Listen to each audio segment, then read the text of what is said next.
చదువుకుందాం. పరిశుద్ధ గ్రంథముల నుండి 2 కొరింథీయులకు రాసిన పత్రిక 4వ అధ్యాయము. 2 కొరింథీయులకు రాసిన పత్రిక 4వ అధ్యాయము 8, 9 వచనాలు మనం చదువుకుందాం. ఎటు పోయినను శ్రమపడుచున్నను ఇరికింపబడిన వారు కాము, అపాయములో ఉన్నను కేవలము ఉపాయము లేని వారము కాము, తరుమబడుచున్నను దిక్కులేని వారము కాము, పడద్రోయబడినను నశించు వారము కాము. ఆమేన్. దేవుడు తన మాటలు దీవించును గాక. పరిశుద్ధుడా, ప్రేమగల తండ్రి యేసయ్య, మీకు వందనాలు, స్తోత్రాలు ప్రభువా. ఈ సాయంకాల సమయం మాకు స్తోత్రాలు అయ్యా. మరి మీ సన్నిధికి వచ్చుట అది గొప్ప భాగ్యము నాయన. మీకు వాక్యం సెలవిస్తున్నది, దేవుని సన్నిధిలో ఒక దినము గడుపుట 1000 దినము కంటే శ్రేష్టమని. నిశ్చయంగా ప్రభా, ఇటువంటి గొప్ప సమయం మాకు ఇచ్చినారు. మీకే వందనాలు, స్తోత్రాలు. కూడి వచ్చిన ప్రతి బిడ్డను దీవించండి నాయన. వారి హృదయంలో మీరు ఉండండి నాయన. వారితో మీరు మాట్లాడండి నాయన. అయ్యా మీకు స్తోత్రాలు. అలుపుడను ప్రభా, బలహీనుడును, ఎందుకు పనికిరాని వాడను ప్రభా, నన్ను మీకు సిలువ సాటును మరుగు చేయండి. నాలో ఉన్న ప్రతి బలహీనత, ప్రతి అనారోగ్యము యేసు క్రీస్తు నామములో ముట్టండి నాయన. యేసు క్రీస్తు నామములో స్వస్థపరచబడుదును గాక. ప్రభా మీకు స్తోత్రాలు. ప్రభా నేను కాదు కానీ మీరు మాట్లాడండి ప్రభా. వాక్యము మీది ప్రభా, మాట్లాడేవారు మీరు. ఈ సమయంలో మీరే వాక్యం ద్వారా మాట్లాడి మా జీవితాలను బలపరచండి ప్రభా. మేము ఎలా జీవించాలో మీరు మాకు నేర్పించండి, మీరు మాకు బోధించండి, మీరు మాలో ఉండండి నాయన. ప్రభా మీకే స్తోత్రాలు. ప్రభా నన్ను మీ చేతులుగా తీసుకుంటూ ఈ ప్రార్థన యేసు క్రీస్తు నామములో అడుగుచూ ఉన్నాం. ఆమేన్. కూర్చుందాం. క్రీస్తునందు ప్రేమైన దేవుని బిడ్డలారా, మీకందరికీ ప్రభు అయిన యేసు క్రీస్తు నామములో ఈ సాయంకాలపు వేళ శుభములు కలుగును గాక. దేవుని మీరందరూ కూడా దీవించును గాక. హల్లెలూయా. మరి పరిశుద్ధ గ్రంథముల నుండి 2 కొరింథీయులకు రాసిన పత్రిక 4వ అధ్యాయము 8, 9 వచనాలను మనం చదువుకున్నాం. మరి ఇక్కడ మనం అర్థం చేసుకుందాం. ఎందుకంటే ఇక్కడ శ్రమలు మరి పౌలు రాస్తున్నాడు, కొరింథీలో ఉన్న దేవుని సంఘానికి రాస్తూ ఉన్నాడు. జాగ్రత్త అర్థం చేసుకుందాం. అక్కడ ఏముందంటే, ఎటు పోయినను శ్రమ పడుచున్నను. చదవండి ఎవరైనా. ఎటు పోయినను శ్రమ పడుచున్నను, ఇరికింపబడి వారము కాము, అపాయములో ఉన్నను కేవలము ఉపాయము లేని వారము కాము, తరుమబడుచున్నను దిక్కులేని వారము కాము, పడద్రోయబడినను నశించు వారము కాము. ఆమేన్. హల్లెలూయా. దేవుని బిడ్డలారా, ఇక్కడ కష్టాలు కనబడుతున్నాయి మనకు కదా, బాధలు కనపడుతున్నాయి, శ్రమలు కనపడుతున్నాయి. కానీ ఏది ఏమైనా కానీ మేము నశించు వారము కాము అని వాక్యం సెలవిస్తూ ఉన్నది. దేవునికి స్తోత్రం. మరి ఈ సాయంకాలము నేను మీతో ఒక మంచి సబ్జెక్టు మాట్లాడని ఇష్టపడుతున్నాను. మిమ్మల్ని రుజువు చేయడానికి ప్రతి పరీక్ష మీ మీద పెట్టబడుతున్నది. ఆమేన్. మిమ్మలను రుజువు చేయడానికి ప్రతి పరీక్ష మీ మీద పెట్టబడుతూ ఉన్నది. ఆమేన్. అర్థమవుతుందా? మనం ఏమై ఉన్నామో అది మన జీవితం ద్వారా తెలుస్తుందంటే. వింటున్నారా? చూడండి, ఎందుకంటే దేవుని ప్రజలకు కష్టాలు రావని చాలామంది అనుకుంటారు. కానీ బైబిల్ సెలవిస్తున్నది, తప్పకుండా వారికి కష్టాలు రావాలి, శ్రమలు రావాలి, వేదనలు రావాలి, శోధనలు రావాలి, అపాయములు వస్తాయి. అయినప్పుడు కూడా దేవుడు వారిని తప్పిస్తాడు. చూడండి, ఎందుకంటే చూడండి, ఎటు పోయినను 8వ వచనము, ఎటు పోయినా కానీ శ్రమలే. అర్థమవుతుందా? ఓ క్రైస్తవుడు నిజంగా దేవుని బిడ్డగా జీవించాలంటే శ్రమ లేకుండా జీవించలేడు. ఆమేన్. ఎందుకంటే వాక్యము మనం నమ్మడం కాదండి, వాక్య ప్రకారంగా జీవించడం కావాలా. నువ్వు వాక్య ప్రకారంగా జీవించినప్పుడే ఒక శ్రమ నిన్ను ఆవరిస్తుంది. ఆమేన్. హల్లెలూయా. చూడండి, శ్రమలు వచ్చినప్పుడు మనం దేవుని ప్రశ్నించకూడదు. వింటున్నారా? దేవా నువ్వు శ్రమ పెడతావా, నువ్వు దేవుని మనం ప్రశ్న వేయకూడదు. అర్థమవుతుందా?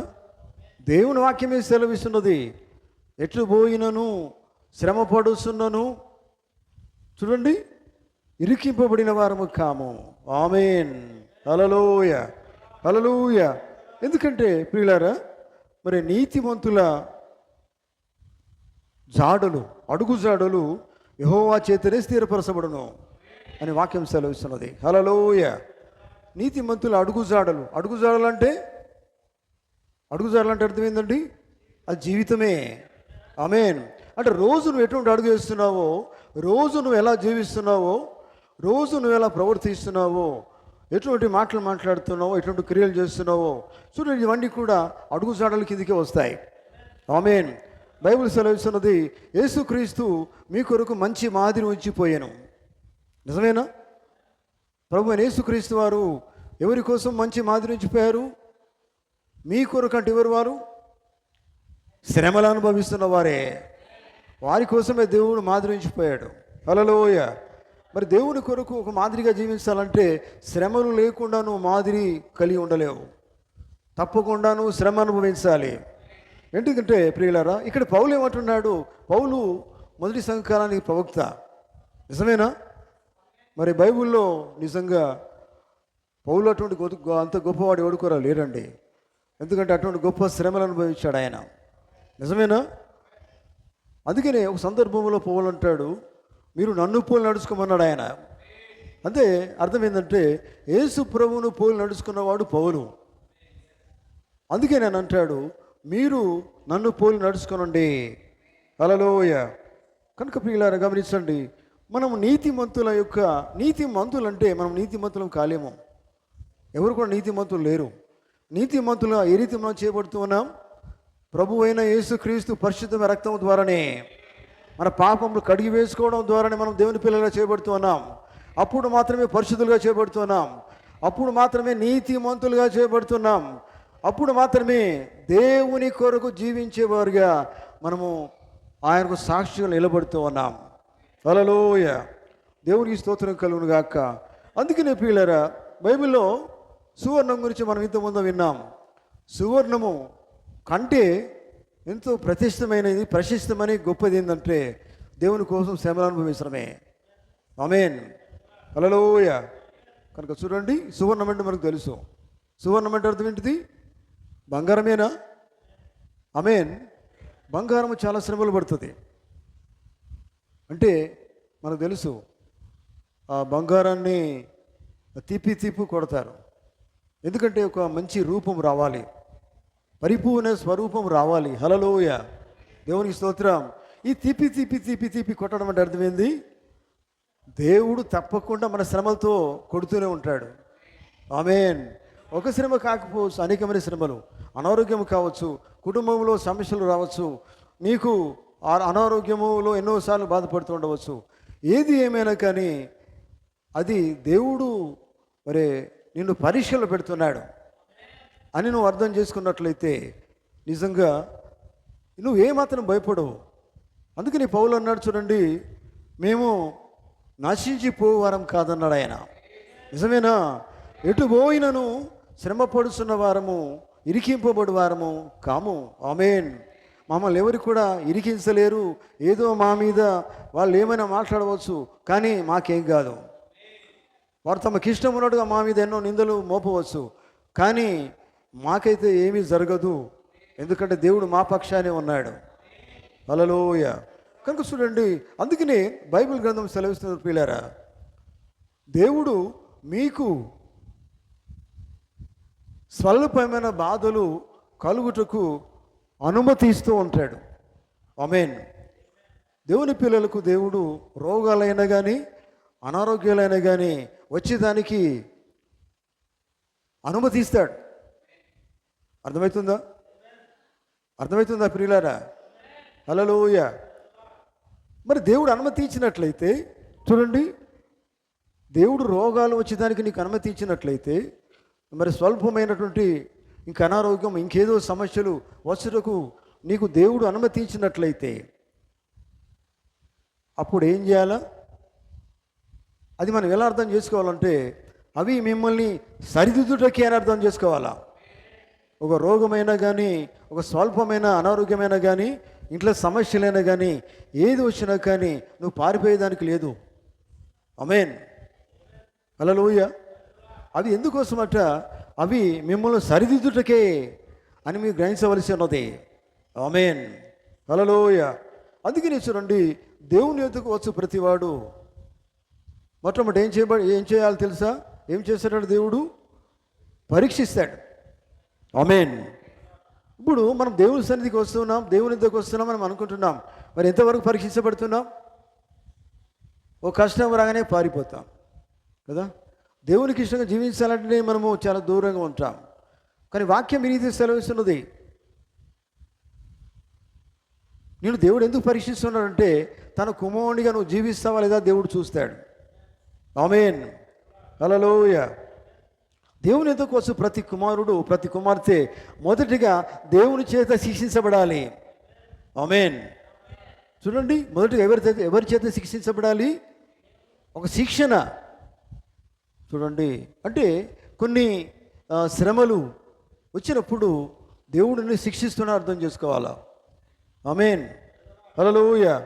అయితే వాటి ద్వారా నువ్వు పరీక్షించబడాలా.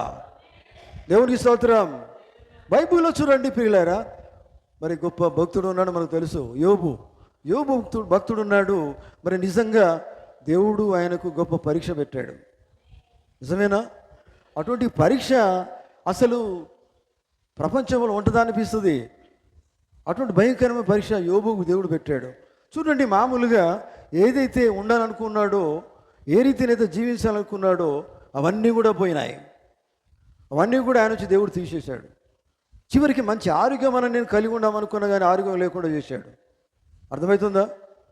మరి ఇవన్నీ కలిగినప్పుడు, దేవుని చేత రప్పించబడినప్పుడు, దేవుడు శిక్షించినప్పుడు మరి జీవితం ఎక్కడ ఉండాలి? దేవుడిని సరిదిద్దుట కొరకే. ఆమేన్. చూడండి ప్రియులారా, ఇటువంటి జీవితం కలిగి ఉండడం చాలా కష్టం కదా. క్రైస్తవ జీవితం అంటే కష్టపడాలా, దేవుని కోసము బాధపడాలా, దేవుని కొరకు జీవించాలా, దేవుని వాక్యం ప్రకటించాలా. ఆమేన్. ప్రకటించినప్పుడే నీకు శోధనలు వస్తాయి, వేదనలు వస్తాయి, నిన్ను ఇరికించడానికి ప్రయత్నం చేస్తారు కదా. నాకు ఏమీ తెలియదు, నేను దేవుని నమ్ముకున్నానంటే నీకేం కదండి, నువ్వేం కలిగి ఉన్నావు అది ఇతరులకు చెప్పు. ఆమేన్. మరి పౌలు ఉన్నాడు, ఆయన సౌలుగా ఉన్నప్పుడు మార్చబడ్డాడు, పౌలుగా మార్చబడ్డాడు. మార్చబడిన తర్వాత ఆయన జీవితం ఎక్కడ ఉంది? హాయిగా లేడండి కదా. కష్టపడ్డాడు, శ్రమపడ్డాడు. హల్లెలూయా. దేవుని కోసము చివరికి హతసాక్షిగా చేయబడ్డాడు. హల్లెలూయా. సాక్షిగా జీవించాడు, హతసాక్షిగా చేయబడ్డాడు. హల్లెలూయా. కనుక ప్రియులను గమనించండి, ఎందుకంటే మొట్టమొదట మనము మనుషుల చేత కాదు కానీ దేవుని చేత శిక్షించబడాలా. ఎందుకంటే మనము దేవుని పిల్లలమై ఉన్నాం. మనుషులు మనం శిక్షించడు కాదు, దేవుడు మనల్ని శిక్షించాలా. దేవుల్లో మనం సరిగా ఉండాలంటే దేవుని చేత శిక్షించబడాలా, దేవుని చేత సరి చేయబడాలా, దేవునికి ఇష్టంగా జీవించేదానికే. ఇవన్నీ దేనికోసము? దేవునికి ఇష్టంగా జీవించేదానికే. గ్రహిస్తున్నారా? హల్లెలూయా. చూడండి, అయ్యా మరి మేము పరిశుద్ధంగా జీవిస్తున్నాము, అయినప్పుడు కూడా ఈ కష్టాలు బాధలు మరి దేవుడు మాకెందుకు పెడుతున్నాడు, మాకు ఒక జర తప్పిస్తే బాగుండు అనుకుంటే అటువంటి పరిస్థితి లేదు. ప్రవక్త అంటాడు, ఎటువంటి క్రైస్తవునికి శ్రమల నుంచి మినహాయింపు లేవు. ఆమేన్. శ్రమల నుంచి మినహాయింపు అంటే అర్థమైంది? మినహాయించడం అంటే అర్థమైంది? తప్పించుకోవడం. తగ్గించయ్యా, నాకు శ్రమ నుంచి దూరం చేయి, శ్రమ రాకుండా చేయి అనే మినహాయింపు లేవు, ఎక్సెప్షన్ లేదు. హల్లెలూయా. నువ్వు తప్పకుండా శ్రమ అనుభవించవలసిందే, నువ్వు తప్పకుండా కష్టపడవలసిందే, నువ్వు తప్పకుండా శిక్షించబడవలసిందే. ఆమేన్. ఎటున్నారా పిల్లరా? కొంతమంది మరి దేవుని కోసం జీవించాలని ఇష్టపడేవారు కొన్నిసార్లు ఇతరులు వాళ్ళని బాధ పెడుతున్నప్పుడు బాధపడతారు. వీళ్ళు ఇట్లా అంటున్నారు, వాళ్ళు ఇట్లా అంటున్నారు, నేను దేవుని కోసము జీవించాలని ప్రయత్నం చేస్తున్నప్పుడు అని అనుకుంటారు.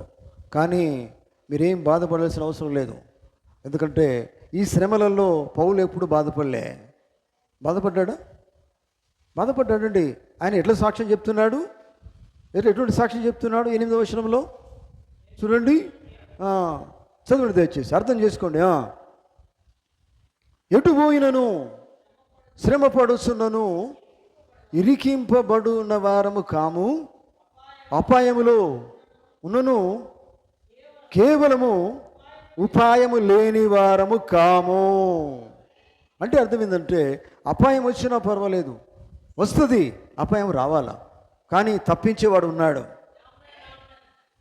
తప్పించేవాడు ఎవరు? అపాయం తీసుకొచ్చేవాడే, పరీక్షించేవాడే, పరీక్షించి తప్పిస్తాడు. అందుకని బైబిల్ చెప్తుంది, శోధన మీకు కలుగును, కానీ శోధన నుంచి తప్పించుకునే మార్గం దేవుడు ఏర్పాటు చేస్తాడు. అంటే ఫస్ట్ నువ్వు శోధన అనుభవించాలా. హల్లెలూయా. కనుక ప్రియులారా, శోధన నుంచి మీకు ఎటువంటి మినహాయింపు లేవు, బాధల నుంచి మీకు ఎటువంటి మినహాయింపు లేవు, రోగాల నుంచి ఎటువంటి మినహాయింపు లేవు. ఇవన్నీ నువ్వు పడవలసిందే. ఆమేన్. చూడండి,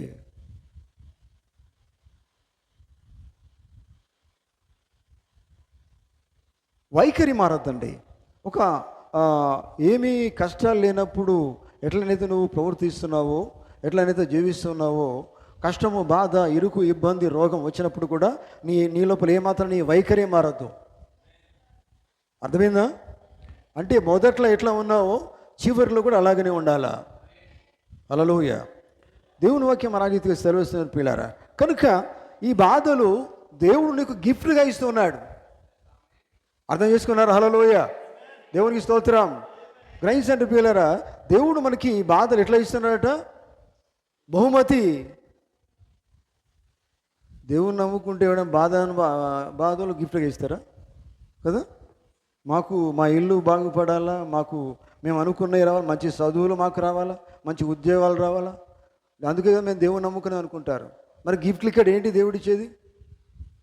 ఏంటిది? అర్థం కాలేదా? బాధలు, శ్రమలు దేవుడిచ్చే గిఫ్ట్లు, బహుమతులు. ఆమేన్. ఇవరెవరికైనా చెప్తే అయ్యా మేము దేవుని నమ్ముకోమంటారు. దేవుడికి ఇటువంటి గిఫ్ట్ ఇస్తాడా? బహుమతి. మంచి ఆరోగ్యం ఇవ్వాలా, మంచి ఇండ్లు ఇవ్వాలా, మంచి కారు ఇవ్వాలా, మంచి చదువు ఇవ్వాలా, మంచి అమ్మాయి కావాలా, మంచి అబ్బాయి కావాలా, దేవుడు ఇటువంటివి చేయాలా. బాధలు ఇస్తాడండి, కష్టాలు ఇస్తాడా? హల్లెలూయా. కానీ చూడండి పిల్లరా, మరి దేవుడు ఈ రీతిగా మాట్లాడుతున్నాడు. బాధలు మీకు దేవుడు బహుమతిగా ఇస్తాడు. ఎవరైనా ఒప్పుకుంటారు ఈ మాట? అరే బాధలు తీసివేయాలని మేము ప్రభువు నమ్ముతున్నాం కదా. మరి మీరెందుకు నమ్ముతున్నారు దేవుణ్ణి? బాధ అనుభవించేదానిక, బాధలు తీసివేసేదానిక? జవాబు లేదు. ఆమేన్. దేవుడు మీకు బాధలు గిఫ్ట్ ఇస్తారా? తీసుకుంటారా? బహుమతి. మరి యోబుకి ఎట్లా ఉన్నదండి? యోబుకి ఎట్లా ఉన్నవి? ఒక బహుమతి లాగా ఎవరు అనుకుంటారా? దేవుడు ఎట్లా కష్టపడతాడో చూసుకుంటూ కూర్చున్నాడు అనుకుంటారు కదా. యోబు పరిస్థితి ఒకసారి మీరు ఆలోచించినట్లయితే ప్రియులారా, ఆయనకు వారు లేకుండా దూరం అయిపోయినారు కదా. ఫ్రెండ్షిప్ కూడా లేకుండా అయిపోయినారు. దగ్గరున్న వాళ్ళు దూరం అయిపోయినారు. ఆయన వాసన కూడా తట్టుకోలేకపోయారు. అటువంటి వాసన కలిగి యోబు ఉన్నట్టుగా మరి బైబిల్ చెప్తున్నది కదా. మరి ఆయన ఎవరు? మరి వాక్య ప్రకారంగా దేవుని చేత బలమైన సాక్ష్యం పొందినవాడు. దేవుడే చెప్పలేదా? యోబు నీతిమంతుడు అన్నాడు దేవుడే. మనుషులు చెప్పిన మాట కాదు ఇది. హల్లెలూయా. దేవుడు మాత్రమే ఈ మాట చెప్పారండి. కనుక చూడండి పిల్లరా, అయితే ఇవన్నీ ఎప్పుడైతే నువ్వు అనుభవిస్తున్నావో, దేవుని కోసం నిలబడుతున్నావో, ఇవన్నీ ఎందుకు పెడుతున్నాడు దేవుడు? ఈ పరీక్ష, ఈ రోగాలు, ఈ గిఫ్ట్లు, ఈ బహుమతులు ఎందుకు పెడుతున్నాడు? నీవు దేవుని బిడ్డవా లేదనేది అది పూర్తిగా నీ జీవితమే రుజువు చేస్తుంది. ఆమేన్. మిమ్మల్ని రుజువు చేయటం కొరకే దేవుడు ఈ కష్టాలు, బాధలు, పరీక్ష పెడుతూ ఉన్నాడు. పిల్లలు అర్థమవుతుందా? కానీ ఎటువంటి కష్టమైన జీవితం అంటే క్రైస్తవ జీవితం అంటే కదా. ఇంకా మనం మెసేజ్ నమ్ముతున్నాం కదా, కానీ మెసేజ్ మన లోపల లేదు. పేరుకు మాత్రమే మెసేజ్లో మేము ఉన్నామని చెప్తాం. మెసేజ్లో ఉన్నవారు ఎట్లా జీవించాలండి? ఇంకా లోకానికి చాలా దూరంగా జీవించాలా. నిజమేనా? లోకం ఏమాత్రం వారిలో లేకుండా వారు జీవించాలా. హల్లెలూయా. కనుక ప్రియులారా, మనము అందుకనే ప్రతి క్షణము కూడా మనము రుజువు చేయు స్థలములో ఉన్నాం. అంటే మీకు అర్థమైందా? మన జీవితము రుజువు చేసే స్థితిలో మనం ఉన్నాం. ఏంటి రుజువు చేసేది? దేవుని లోపల ఉన్నాడని నీ జీవితంలో రుజువు చేయాలి ప్రతి క్షణము కూడా. ప్రియులారా చూడండి, ఈ మాట దేవుడు ఈ రీతిగా మాట్లాడుతున్నాడు. అందుకనే దేవుడు రుజువు చేయు స్థలములోనే నిన్ను పెట్టుకున్నాడు. ఆయన నువ్వు క్రైస్తవుడనే వాణిగా జీవించినప్పుడు నీ జీవితం రుజువు పరచవలసి ఉన్నది. ఏమని? నిజంగా అయితే నువ్వు దేవుని బిడ్డనే అనే రుజువు నీలో కావాలా. చెప్పుడు కాదండి, నేను క్రైస్తవుని చెప్పడం కాదు. నీ జీవితం ద్వారా నువ్వు క్రైస్తవుని రుజువు కావాలా, ఒక ప్రూఫ్ కావాలా కదా. ప్రూఫ్ అంటే గుర్తుందా? ప్రూఫ్ ఎవరు కోరుతారండి? రుజువు ఎవరు కోరుతారు? సాక్ష్యం కోరుతారు. కోర్టు ఏం కోరుతుంది? సాక్ష్యం అడుగుతారండి. దేనికైనా సాక్ష్యాలు కావాలి కదా. మరి దేవుని బిడ్డ అంటే కూడా సాక్ష్యమైన జీవితం కావాలా, రుజువు కావాలా. నువ్వు దేవుని బిడ్డవా కాదా కదా. ఆ రుజువే దేవుడు చూస్తూ ఉన్నాడండి. యోబు నేను నీతి మొదల యోబు ఎప్పుడు చెప్పుకోలేదు. చెప్పుకున్నాడా? తనకు తాను ఎప్పుడు చెప్పుకోలేదు. మనం కొంచెం మంచిగా జీవిస్తే నాతోటో లేదనుకుంటాం కదండి. యోబు చెప్పిండు అట్లా చెప్పులే. మరి యోబు గురించి దేవుడు గొప్ప సాక్ష్యం చెప్పాడు. నీతిమంతుడు, న్యాయవంతుడు అన్నాడు ఆయన, యథార్థవంతుడు అన్నాడు ఆయన. మరి అటువంటి గొప్ప సాక్ష్యం మనం కలిగి ఉండాలి. అటువంటి ఎప్పుడైతే సాక్ష్యమితం ఎప్పుడైతే మనం కలిగి ఉంటామో ఆ సాక్ష్యమైన జీవితమే ఆ పరీక్షల ద్వారా మన జీవితాన్ని రుజువు చేస్తుంది. మనం దేవుని బిడ్డలమని. హల్లెలూయా, హల్లెలూయా. కనుక దేవుని బిడ్డలు గమనించండి, దేవుడు అందుకే మన జీవితాలను రుజువు చేయు స్థలములోనే పెట్టాడు. అంటే అర్థం ఏంటంటే ప్రియులారా, మనం ఉదయం లేచింది మొదలుకొని రాత్రి వరకు కూడా మనం ఏం జీవిస్తున్నామో అనే దాని మీద ఒక రుజువు పరిచే జీవితం ఉండాలా. దేవుని బిడ్డలమా కాదని రుజువు పరచాలా. హల్లెలూయా, హల్లెలూయా. కనుక దేవుని బిడ్డలారా చూడండి, అట్లాగే బైబిల్లో మనం చాలామంది భక్తులు ఉన్నారు పిల్లారా. మరి ఈ దినాన్ని వారి గురించి మనం ధ్యానిస్తూ ఉన్నాం, జ్ఞాపకం చేసుకుంటున్నాం. ఎందుకంటే వారు రుజువు పరచబడిన జీవితం కలిగి ఉన్నారు. నిజమేనా? చూడండి, వారికి రుజువు ఉన్నది. దేవుని నమ్ముకొని వారు ఊరికనే లేరు, దేవుని కోసం జీవించారు.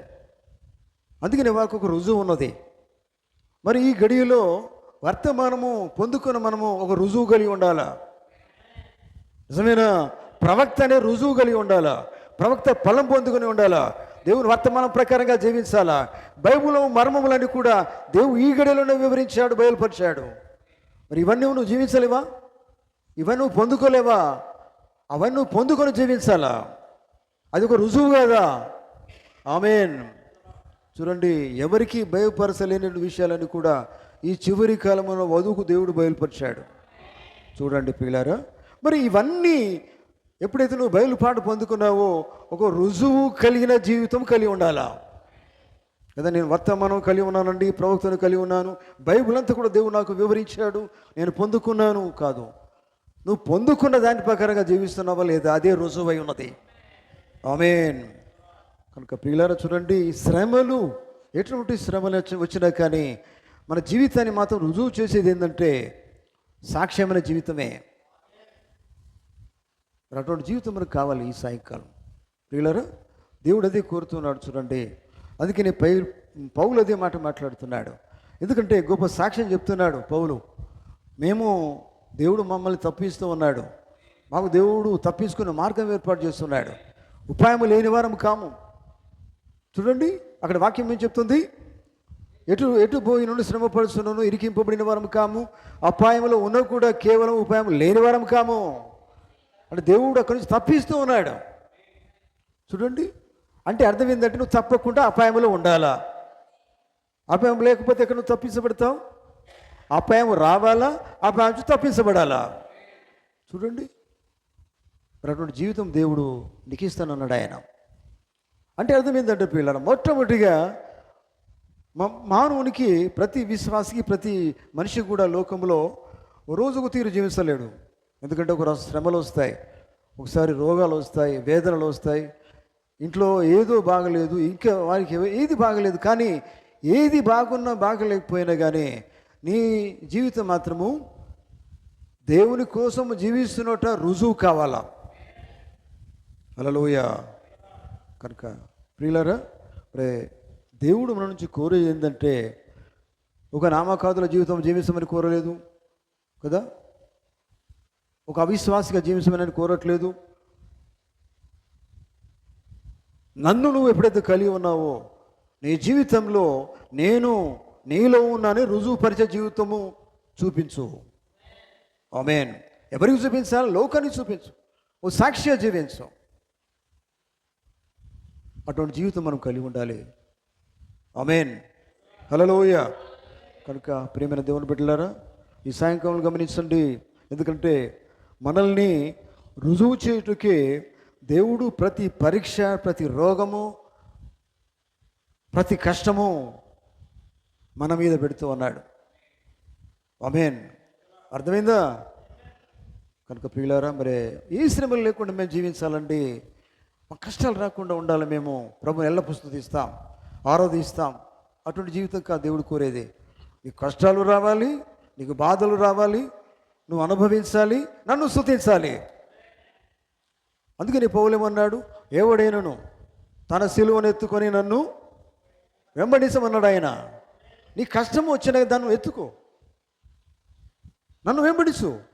కష్టం రాగానే, కష్టం వచ్చినా వెంబడించు, రాకపోయినా వెంబడించు. ఒకటే రీతిగా ఉండు. ఆ జీవితం రుజువుపరుస్తుంది ఆయన నీ లోపల ఉన్నాడని. ఆమేన్. అటువంటి జీవితం మనం కలిగి ఉందాం ప్రియులారా. దేవుడు తన మాటలు దీవించును గాక. మనమందరం లేచి నిలబడదాం. హల్లెలూయా, హల్లెలూయా. స్తోత్రము, స్తోత్రం. Thank you Jesus.